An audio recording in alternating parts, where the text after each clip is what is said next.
As much as our podcast has highlighted stories of heroism during the Vietnam War, we've also been drawn to stories of personal grit since the war ended.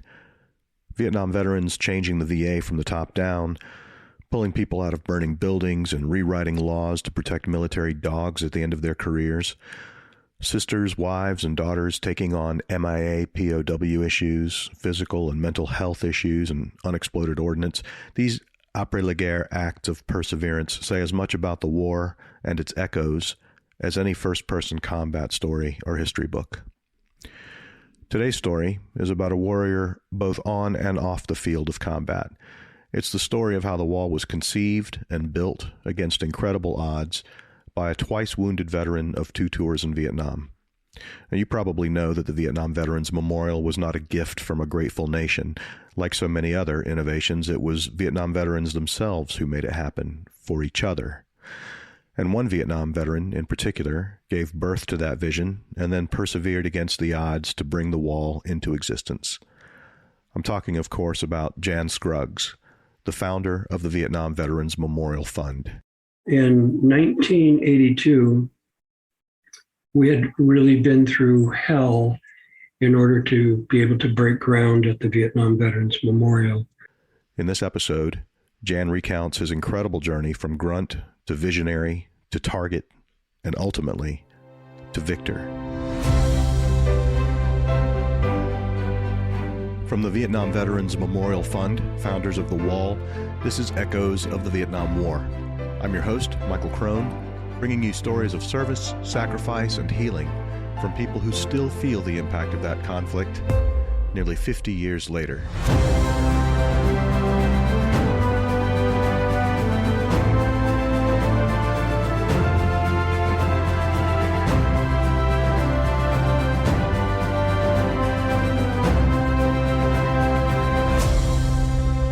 This is episode 25, Building the Wall. Jan Scruggs was born in Bowie, Maryland, the youngest of 4 children. When he was 14 years old, his parents divorced and his mother moved away. Jan's father remarried when Jan was a senior at Bowie High School. Jan graduated and turned 19 that summer. His parents couldn't afford to send him to college, and young Jan felt awkward living with his newly married father and stepmother, so he decided to leave home. He had a high draft number, high enough to make it very unlikely he'd ever be called up, so in August of 1968, Jan enlisted in the Army. He shipped out to Vietnam in 1969 as a rifleman with the 199th Light Infantry Brigade, and quickly found himself in the thick of things.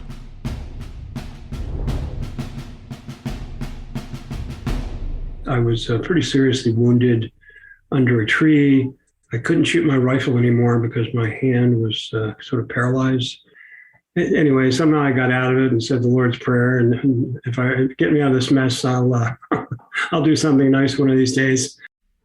It wasn't the last time that Jan would be wounded in a firefight. He signed up for a second tour in Vietnam, and by the time he left the Army in March 1970 as a corporal, he had earned 3 Army Commendation Medals and a Combat Infantryman badge, along with his Purple Heart. I got back from Vietnam and had some problems readjusting. Sort of couldn't sleep right, and was a little bit more temperamental than I used to be. In March of 1979, Jan and his wife went to see The Deer Hunter, the Oscar-winning movie about 3 friends whose experiences in the Vietnam War leave them emotionally scarred. It wasn't the graphic war scenes that haunted Jan. It was the reminder that the men who died in Vietnam all had faces and names and friends and families who loved them dearly. That night, Jan began having flashbacks about a mortar truck accident that killed 12 of his friends while he looked on. He could still picture the faces of his 12 buddies, but the passing years were making it harder and harder to remember their names. That bothered Jan. It seemed unconscionable that he or anyone else should be allowed to forget. By dawn, he had conceived the idea of a memorial bearing the names of those 12 men along with all of the other American service members who died in the Vietnam War. Once it was lodged in his mind, that idea never left him. But at the same time, Jan had his own demons to deal with. I became convinced that I had something wrong with me, post-traumatic stress disorder. The word didn't exist back then because the American Psychiatric Association had not decided that this was an actual thing. Unlike World War I, everyone said, oh, hey, it's got combat fatigue, battle fatigue, And so I decided that the best way to deal with it was to become a national expert on what is now called post-traumatic stress disorder. So I did research at American University. I was getting my master's degree at the time. And I wrote several articles for the Washington Post, Military Medicine, testified before Congress, which made me a quote-unquote expert. Fast forward from May 28, 1969 to May 28, 1979, I decided, I had a press conference at the National Press Club. I announced a memorial that would have the names of all the dead on the memorial. And July 4th, 1979, Associated Press, who came to this press conference I had, said, well, how much money have you raised? And I said, well, I'm on the phone. I was at the Department of Labor at the time. I said, well, looks like $144.50. And the next thing I know, all these talk show hosts they're making fun of it and it's kind of a funny thing. And I thought it was kind of a cheap shot, but I said to myself, maybe this will help. And it did. The resulting press coverage drew the attention of some allies to Jan's cause. Jan was soon joined by Bob Dubeck, a fellow Vietnam veteran and attorney working in Washington, D.C., who later became the first executive director of the Memorial Fund. They began having regular meetings with John P. Wheeler, a graduate of West Point and the Harvard Business School, along with Arthur Mosley, Tom Shull, and Sandy Mayo, all of whom would prove instrumental in realizing Jan's vision. I just said, look, I don't really know what I'm doing, but I know it'll work if I get the right people involved. And they said, we're the right people, and we're going to put together a business plan for this. What do we need? Their initial timeline was aggressive, with the ultimate goal of dedicating the memorial on Veterans Day 1982. In just over 3 years, they needed to secure a plot of land, raise funds and public awareness, design the memorial, coordinate construction, and organize the dedication ceremonies. Most importantly, they needed to navigate a labyrinth of government authorizations and approvals. The VVMF organizers soon learned that it required a literal act of Congress to build a memorial on federal land. Scruggs reached out to one of the senators from his home state of Maryland, Charles Mathias, a Navy veteran of World War II. Jan then took the bold step of contacting Virginia Senator John Warner, who had served as Secretary of the Navy during the war and was himself a veteran of World War II and the Korean War. After meeting with the VVMF officers and advisors, Warner volunteered to help the organization raise the seed money needed to launch the fundraising campaign. I started having conversations with a guy named General William Westmoreland from South Carolina. And here I am a GS7 at the Department of Labor. I'm having discussions with a guy named H. Ross Perot. Now, H. Ross Perot, very famous guy, a Naval Academy graduate. He saved a bunch of employees that were taken hostage by the Iranians. I mean, he went there himself to Iran and was able to help find a way to scoop them out of there. So, great patriot. He's the best friend of all the prisoners of war. He always had special banquets for the Green Berets and all that sort of thing. So all of a sudden, I'm talking to him with some frequency, and he says, well, Jan, I got something to tell you. He had that funny little voice. And he says, you got a good heart, son, but you're not going to make it. Let me tell you why. Because I couldn't do it. And I'm H. Ross Perot. So as he explained to me, he had a meeting with a guy named Congressman Ray Roberts of Texas, as well as Hamilton Jordan, who was the chief of staff for the White House, and said, look, I would like to build a memorial with all the names of the casualties on it. And I will pay for every penny of it, because my best friend, Mr. Leftwich, who's honored at the Naval Academy now, was killed in action. He was a great heroic Marine. And he said, that Ray Roberts and Hamilton Jordan got back to him after a couple of weeks and said, Ross, don't waste your money. This is impossible. There's legislatively, you probably have to wait until 10 years after the war ends.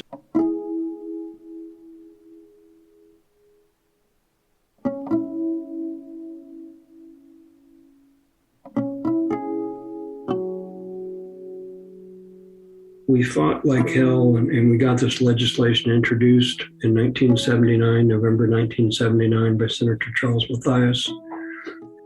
The legislation was passed and signed into law in the Rose Garden with President Carter. VVMF had its land, 2 acres near the Lincoln Memorial, and the project was officially off the ground. The main thing we did was make this a site-specific piece of legislation. That was important because this site, this memorial, works for many reasons, but one reason is the tension and the connection with the Lincoln Memorial and the Washington Monument. That all kind of makes it work. So we are in the White House, and I start raising money, and the American Legion agreed to give us $1 million. The VFW gave us about $375,000. Raising money was not the problem. And everything was going just fine, but we had to get a design. What do we do? How do you get a design? Do you hire an architect? That's what I thought. As a matter of fact, Frederick Hart, since he was one of the top guys in America, I told him, I said, Fred, I think you can design this. And he said, that's a great idea, Jan. And then the board said, Jan, you don't tell somebody they can design a national memorial. So we had an architectural design competition, the largest held in the history of Western civilization. There were over 1,400 entries into the competition. And here are the 2 words to remember: reflective and contemplative. The memorial shall be reflective and contemplative. There were other criteria as well. The memorial's design would harmonize with its surroundings, especially the neighboring national memorials. It would make no political statement about the war, and it would include all of the names of the dead and missing. And should have an estimated building cost of less than $5 million. A jury was thoughtfully assembled and gathered in an airplane hangar to consider the 1,400-plus entries. The identities of the designers were kept secret to ensure that each design was considered solely on its own merits.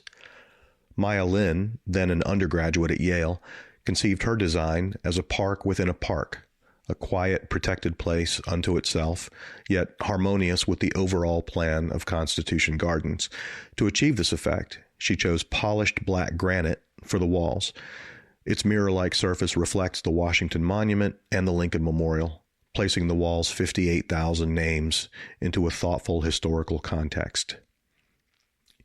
Even though Lin's design was chosen unanimously by the jury, it immediately became a lightning rod, as did Lin's Asian heritage once her identity was revealed, despite the fact that she was born and raised in Athens, Ohio. It is now October 1981.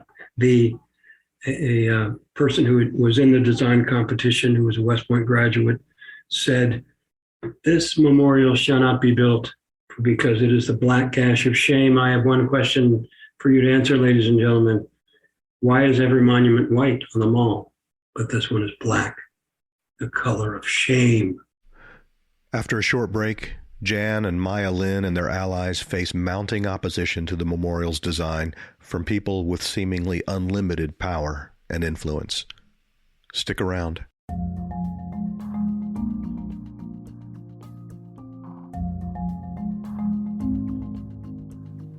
This year, we're celebrating the 40th anniversary of the Vietnam Veterans Memorial. To commemorate this milestone, every day at 3 p.m. Eastern, we read the name of every service member on the wall who died on that date.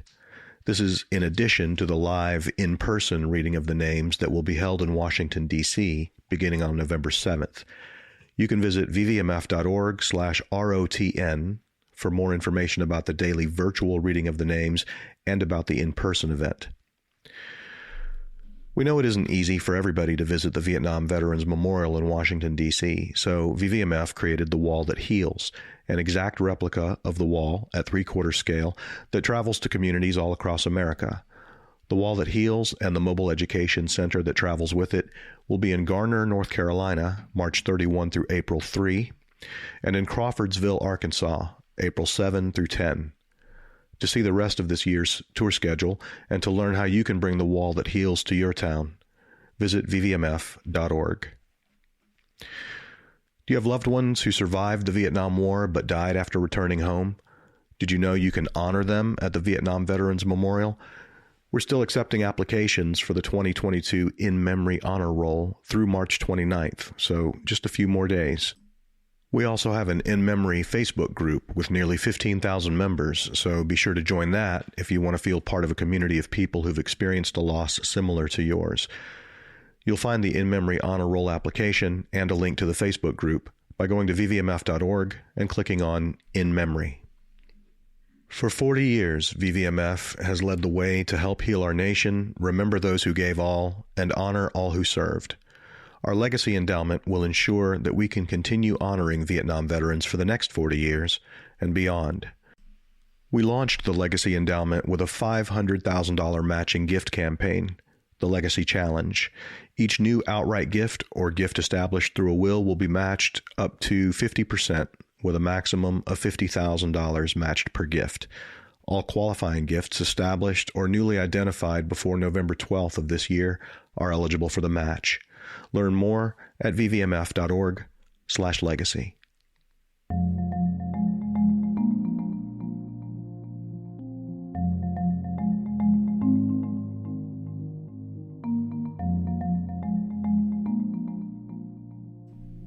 When VVMF announced the selection of Maya Lin's design for the memorial, the initial public reaction was generally positive, but several weeks after the announcement, a handful of people began to protest the design. A few of the most vocal opponents, including James Webb and H. Ross Perot, had previously been strong supporters of a memorial. Now they had complaints. They complained about the walls being black.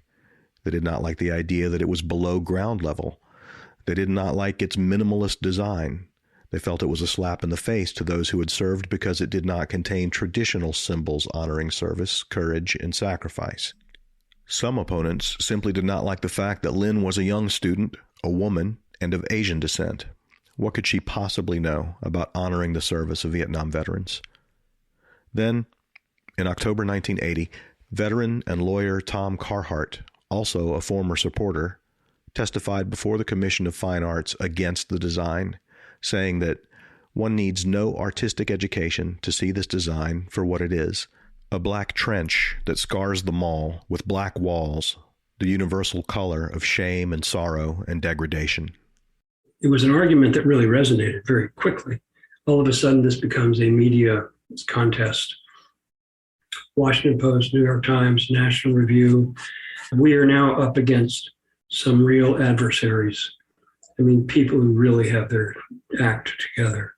And they had unlimited money. Remember Ross Perot? And they had the ability to do things in Congress that we had no idea how to counteract. So this thing grew. ABC or CBS 60 Minutes is now knocking on my door. I'm with Morally Safer. And how am I going to win this battle? This is a little bit too much stress. I'm just a boy from Bowie, Maryland. What's all this crap?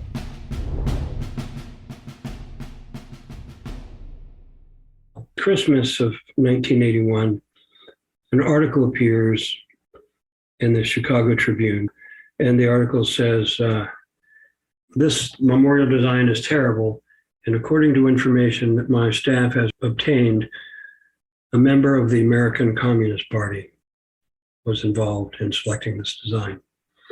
So once you throw communists into the mix and anti-communists, an anti-communist war, put them all in a box, and you have the recipe for a real disaster. The opponents made incredible progress. And of course, we just didn't know what to do other than put one foot in front of another and just try to strike back. So we got Rocky Bleier, who won the many medals in Vietnam, and he's got 4 Super Bowl rings. He's a little small guy, but he's a very tough guy. He could always kind of push through and get the touchdown. So it's now the Scruggs team versus the anti-Scruggs team. And they have all this money, they have all this influence. These people ran political campaigns. These are not normal guys you run into on the street. They ran political campaigns for members of Congress. They know one thing. This was a political campaign. The winner of this campaign would be the side that got the most votes. So I said, okay, let's go.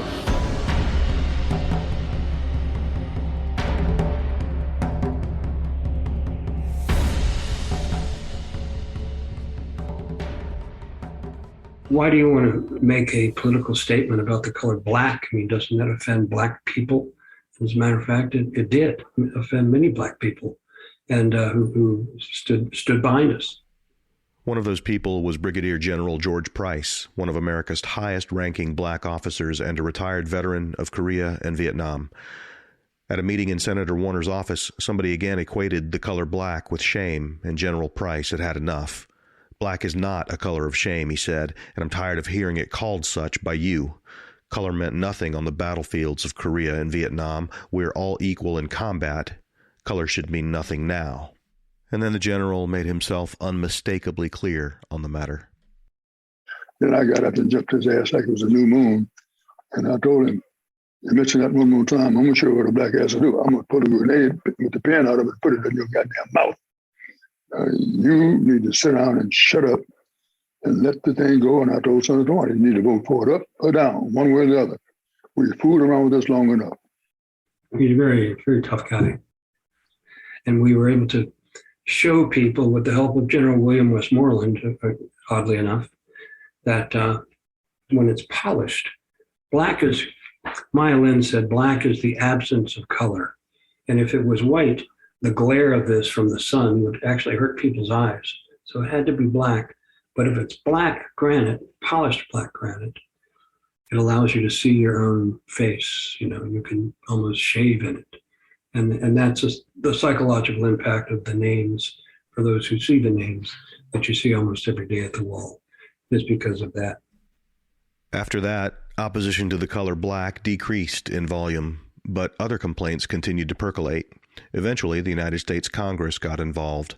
Some of those congressmen were military veterans themselves with strong opinions and no shortage of strings they could pull.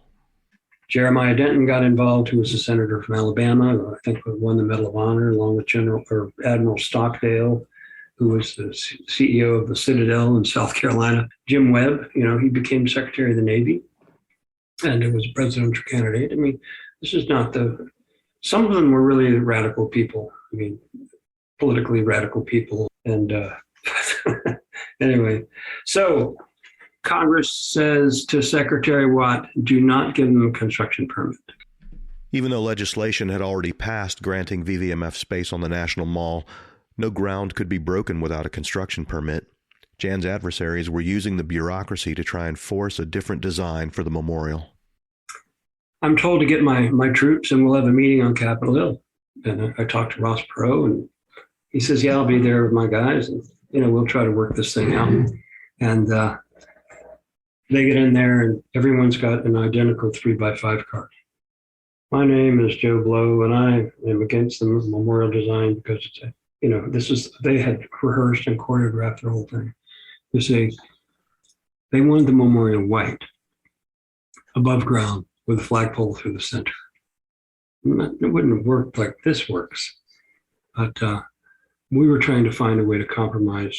So, ashtrays were getting thrown. People were really raising their voice at each other. It's a very interesting thing about negotiation. Sometimes the guy who says the least is the guy or woman who wins the day.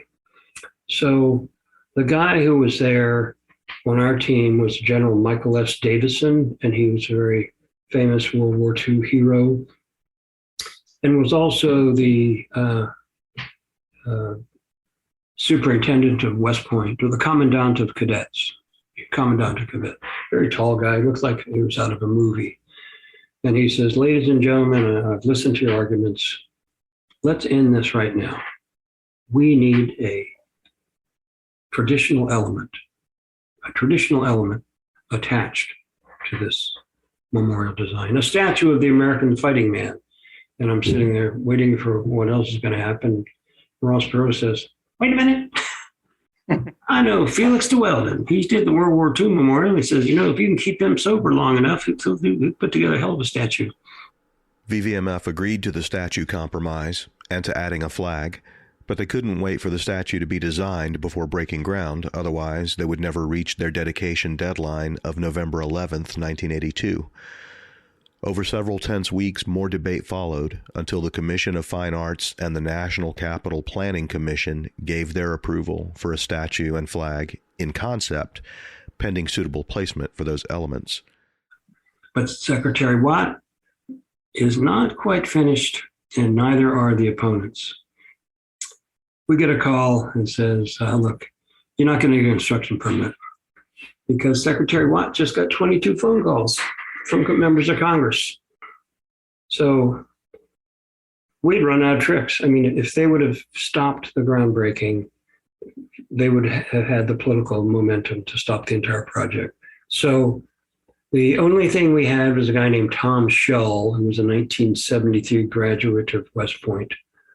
Tom Shull, and he answered to Bud McFarlane and to Ambassador James Baker, White House guy, very famous inside Washington guy, Texan.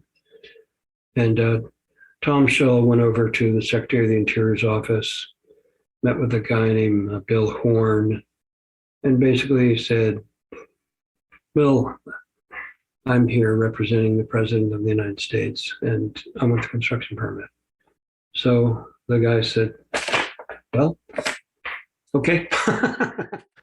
On March 11th, 1982, 8 months before the memorial was to be dedicated, Interior Secretary James Watt finally granted permission for the construction permits. VVMF wasted no time and took no chances. They wanted construction to begin as soon as possible so that the momentum would prevent any further gamesmanship by their adversaries. We were able to get some construction equipment prematurely on the grounds. And that's when I just told them to turn the bulldozers on and start digging random holes all over the mall.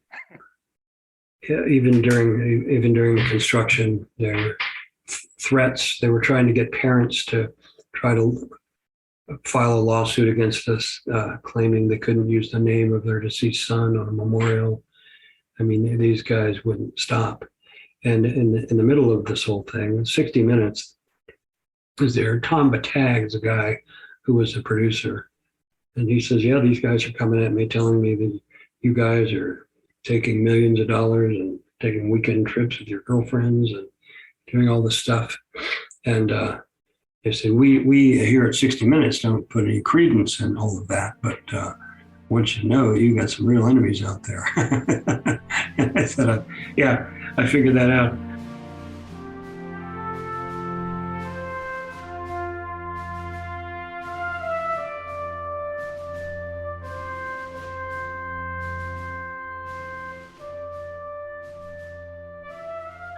We get it built, and no one knew how to build this thing, how to put all these names on it. A group out of Tennessee, Ben Swinger Glassworks, did it, and it turned out fantastic. And once people saw it, they could understand it, and and everything turned out just fine. Long after the memorial's construction was complete, Jan's opponents still kept coming. To attack the memorial's design was now a moot point, so they went after Jan personally and his management of VVMF. In 1983, a year later after it's been built, these guys come after us again.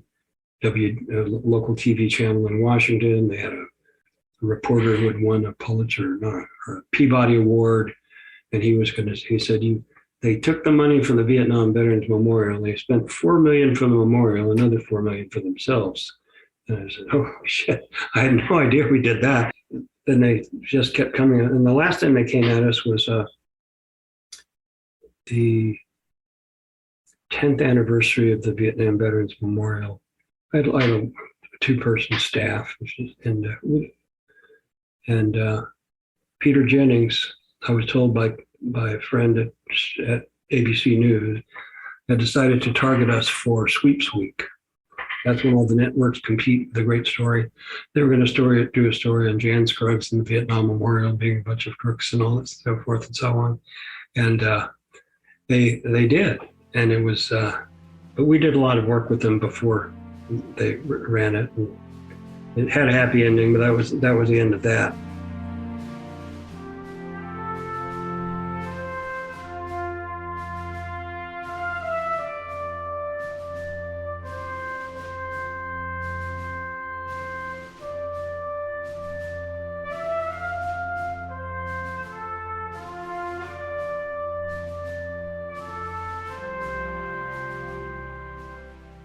I just want to encourage people, in their local communities.